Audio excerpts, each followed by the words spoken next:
Today, I'm here in Jackson, Mississippi, Cathead Distilling, home of Old Soul, and we are here for our second ever distillery takeover. And what we're trying to do is find cool distilleries that are making good spirits that we can come, shine a little bit of a light on. Like, we really want to take this channel more toward craft whiskey, and we want to go check out the process. So we're going to go in here.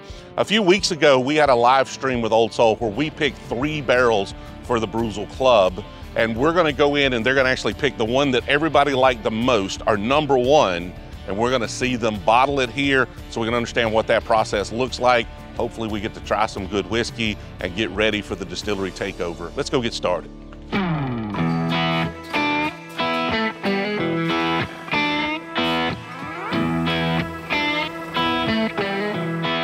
Got the welcoming party. What's going on, TJ? What's going on?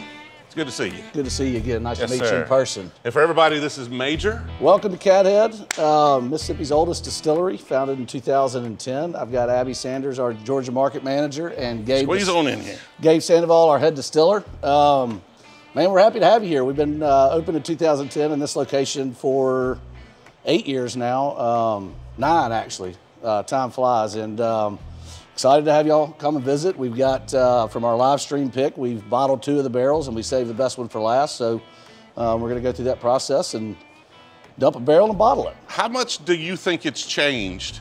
Because sometimes they do, like they stay in the barrel a little longer than you dump them. It's been what, a month or 6 weeks or so maybe it's been about since 6 we did weeks. that? I doubt it changes a whole lot. We kind of look at it as a 6-month window is where you start to really see some substantial change on it. That one would probably 6.5 years old, nearly 7, so it's in a good age spot for our product here in Mississippi with the heat and humidity and what's happening in our climate. So, any concerns with the distillery takeover we're doing? It's only the second one. This could get out of hand. Yeah. This is going to be the biggest one by the tickets we've been closed already. since COVID, so we're opening back up to the public for this distillery takeover. So yeah, there's a lot of concerns. I mean, you're going in hot. Yeah, we're coming in hot tonight, and then we've got a crawfish boil tomorrow. So you get the stress test with us for your event tomorrow. Yeah, it's go big or go home, right? that's kind of what we do. Yeah. So where's our barrel at? Let's go find it. What's the size of this building? It's about 21,000 square feet. It's 100 years old. It's actually about 110 now. It's got a pretty cool story. So it was the Mississippi School Book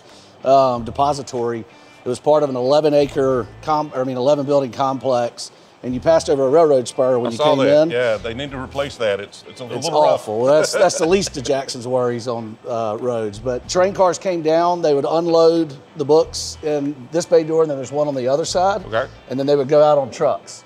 It acted as the depository until about the 1960s, and then it was an electrical supply company. And we had the Easter flood of '78. About 3/4 of the way up that beam is where the water was in this building in the Easter flood. And the electrical supply company didn't have flood insurance, and so went out of business, set vacant until we took it over. We built this contraption up, really helps us out dumping barrels, especially these ones that are normally head fills. Gives us an opportunity to kind of drill into them, bung them, spin them, and pop them. So that's what we're about to do. How in the world was this holding water here? I noticed this morning when I saw it on the rack. Is there going to be any whiskey left in there? I have faith. You know, if it was really leaking, you'd see a lot of those wood sugars kind of coming out of there, dripping down the side. I've seen it plenty. Look, I know my way around an empty barrel, and this is... Was that one dropped? No, so a lot of times when there's that many barrels on a rack, so like you'll see when we go over to 601, just how much weight is on top of these things. Okay. And believe it or not, the only thing holding that juice in there is these steel bands, which aren't even tacked in, and the wood. So eventually something gives some of the time, when they're on those bottom racks. Do you want to do the honors? Sure, yes.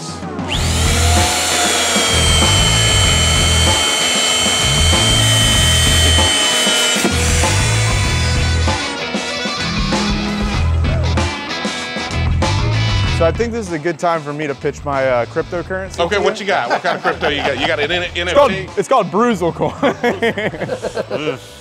In other words, you got a little free time here. Is this when you get a good audio book going? You just... Yeah, tons of downtime around here, man, Cheers indeed. Oh, it smells really nice. Yeah. It smells like I remember it. It is very much like I remember. This was the one that Jill said had a cream cheese note. Isn't that how she described it? Butter pecan. Butter pecan, that's what it was.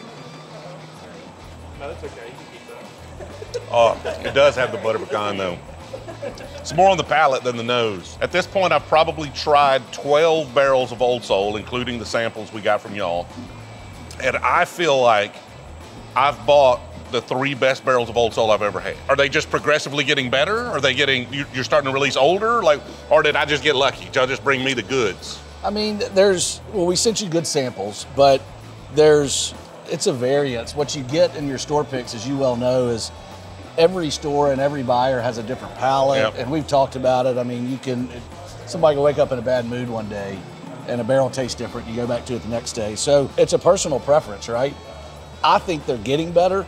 They are getting a little bit older in terms. This is a lot that we've been kind of chipping away at for the last 2 or 3 barrel rounds. That's added an extra year of age to it. It was almost 6. Now it's almost 7. We've never done one this quick of a turn. Right.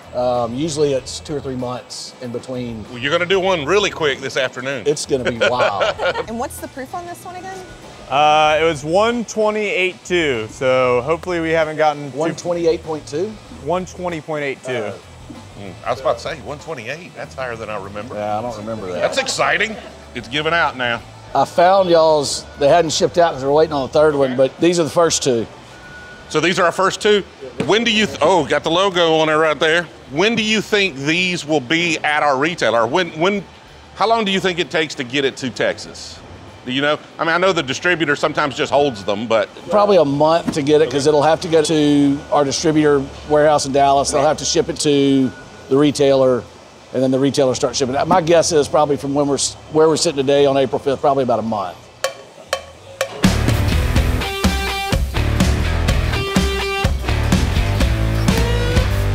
So why are we weighing it? Find out how much we got. So that just gives us our yield. We'll know about how many bottles by weight. Yeah, weight by proof, and we'll plug it into a little calculator. It's going to tell us how much we got.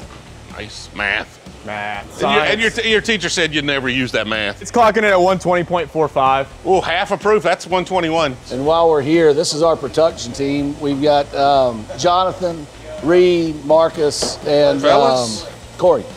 And then Alex is on the floor. So y'all doing all the bottling for us? Yes, sir. Awesome. We'll try to get in your way as much as possible.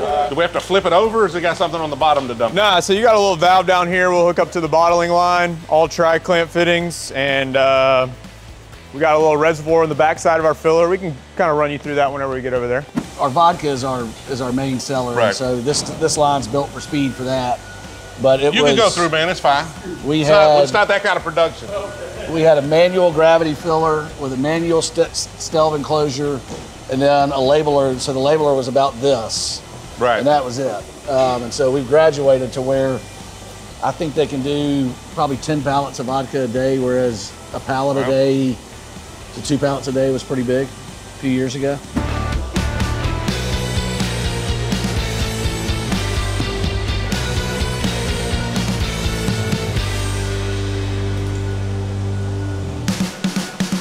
So right now, basically what's going on, it's going through that piston pump right there, pneumatically powered.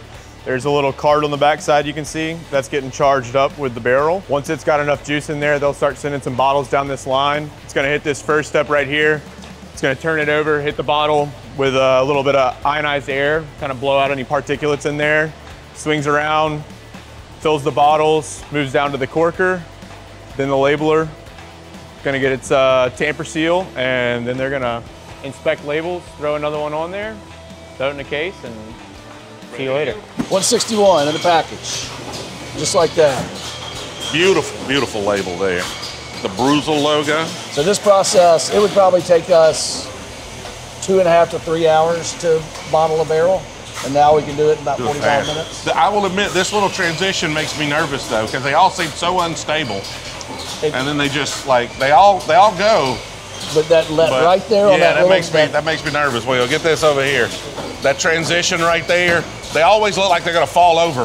So how many bottles did we say we expected out of this?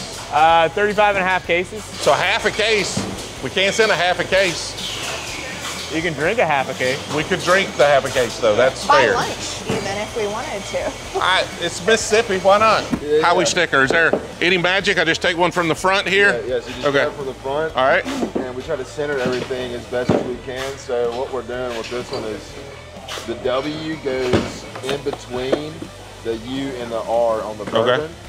And then it's like a couple millimeters below that. Oh, I got it crooked. It's crooked. It's crooked. So if you got a crooked sticker, I did it. Just so y'all know, if y'all are watching, people at home are watching. All right, so this one's gonna be a very special bottle right here. We're gonna 2-sticker this one. So whoever gets the 2-sticker bottle, what do they win? What do you get? If you at home, you ordered one of these and you get the 2-sticker bottle, you win something. I don't know what you win. We're just gonna put it up here. You get one on the back there as well, okay? If you get the 2-sticker bottle, no cheating. If you get the 2-sticker bottle, we'll figure something out. I don't know.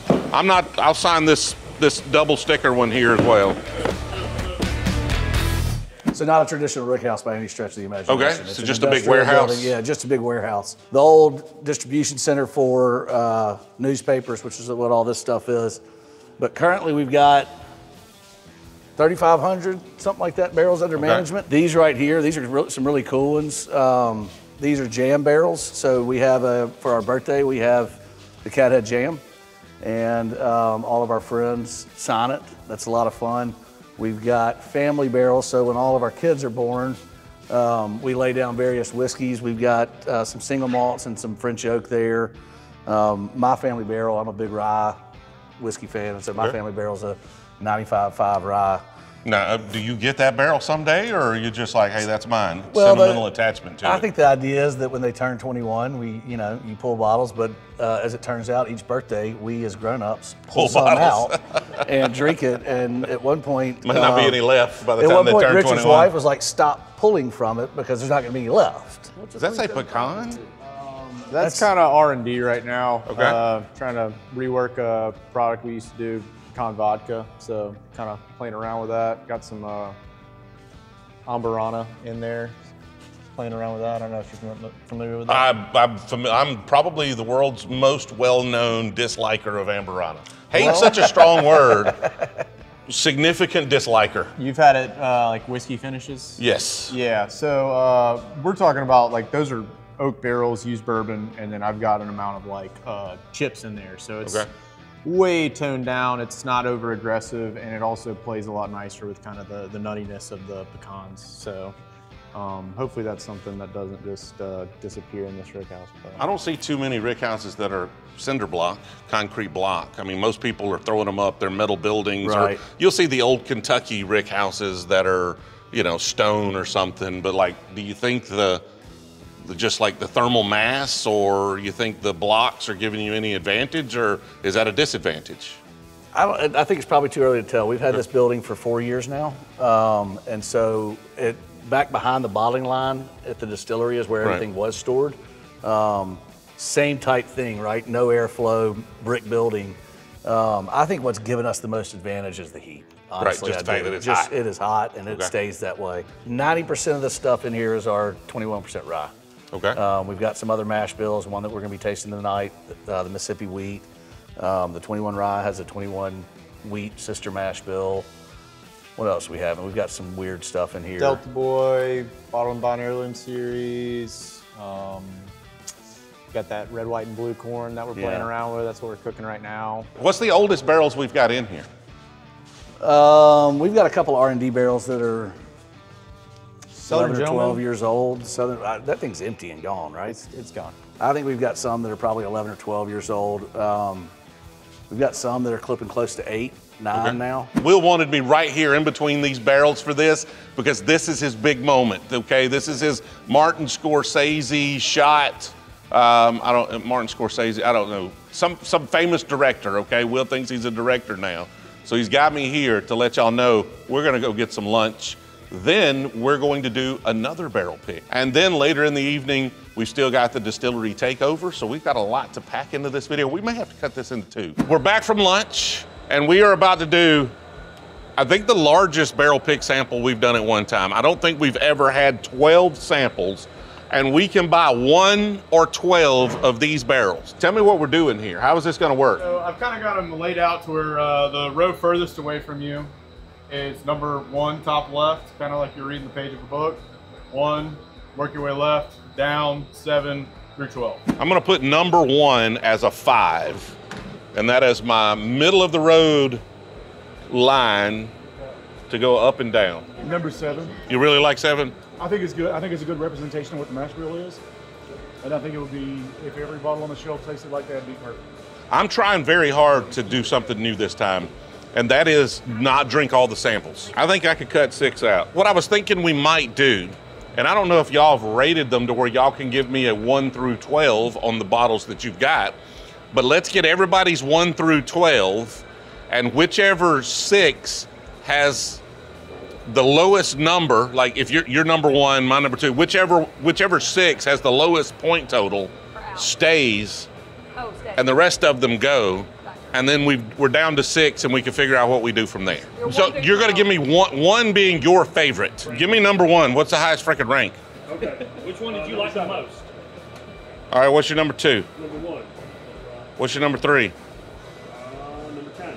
This is going to be the most controversial barrel pick we've done. I'm going to be honest with you. I can go ahead and tell you this. Almost always we do these barrel picks, and they're almost all very similar. And Lexi and J-Rock have my least favorite as their number 1. All right, my number 1 is number 2. Number 2. My number 2 is number 11. 3. Number 6. This is the Matrix right here. This is where we're going to cue the Matrix graphics, because that's what this crap looks like right here. Wow, I didn't do it the right way, I'm going to be honest with you. Okay, 7 hours later, I have this side of the bar, and I've got employees' rankings as well. Our number 1, number 7. So our number 2 was number 1. Their number 2 was tied, and one of those ties was number 1. So number 1 is definitely in. 6 is number 3. 6 is 3. 6 is number 3. The next lowest total is actually barrel number 2. The next one is number 3. I'm not saying 11. 3 and 4 tied. I vote 4. 3 and 4 tied. Well, I mean that's 6. 3 and 4. 7, 1, 6, 2, 3, 4. 5 of my top 6 made the cut. I feel like you might have weighted your vote there. I mean, if I would have weighted my vote, I'd have got 6 out of 6, my friend. Right now in the comments, we've got 3 barrels coming, not in the drop this month. It'll probably be in the next drop after this video releases, though. We've got 3 barrels coming. We could pick as many as we want here. Y'all let me know in the comments right now how many that should be. Our samples 1, 2, 3, 4, 6, and 7. 5 did not make the cut. And all we want to do at this point is just rank these. We have reserved all 6 of these barrels, and we will decide whether or not we're taking 6 or whether we're going to take a smaller number based on y'all's reaction to the 3 that we've already bought. Like, we don't want to buy too much. We love this Old Soul stuff, and I don't want too much of it. So we might take all 6 of these. We're definitely going to take 3 of these. And right now what we're going to do is just rank them so that when we make that determination, this is the order in which we will buy them. So everybody, I just need ranking of these 6 samples. So what is your favorite one? 1. All right, y'all good down there? I'm locked in. Okay, go for it. All right. Number 1. Number 3. When y'all get done, blend 1, 3, and 7 when you get done. 1, 3, and 7. 1, 3, and 7, blend them. That's your 3-barrel blend right there. You get just that vanilla, that spice from the Somebody rye. blend it up for me. Oh, Holy smokes. It's smooth and it's spicy and it's caramel and vanilla. 1, 3, 7. That's good. Might be what we have to do with 3 of these. Let's see what wins at this point, though. Let's see what wins. We have a 3-way tie at the top. Oh my God. And so the 3 barrels we are locked in for 100% are all tied at the top. And that is barrel number 1, numero uno. The second one tied is number 3. And the third one that is tied is number 6. Technically, the one that was tied is 7. It's the 6th sample, but it is number 7. I'm sorry, it is sample number 7, but we didn't have a 5. And so 2, 4, and 6 is the loser. 137. Is that the blend you did? That was the blend. That is the blend. Okay, so we're gonna hold this. We're gonna hold this. We are not going to bottle these until after this comes out. Right now, y'all let me know, should we do these as 3 single barrels, or should we blend 137 and then maybe we take 2 and 4 as the other 2 barrels? You think 137 is a great blend? Let me know right now in the comments, should we blend them? Of course, now this is J-Rock's blend, taking all the credit, coming in here, stealing all the thunder. It was a good blend, J-Rock. You did it good. This is why you bring me on barrel picks. This is exactly why I bring you. Because honestly, if we do the blend, I'm 100% taking barrel 2. Yeah. There's no question on that. So that's going to lock us in for 4 barrels here. And all that's going to the Brewzle Club. So we have the distillery takeover happening. Like, people are starting to line up outside already. It's going to be crazy. We had a great time today here at Cathead, picking some Old Soul, seeing our stuff bottled up. Hopefully you had a fun time in the video as well. We will check with y'all in the next video where we do this distillery takeover. See y'all then.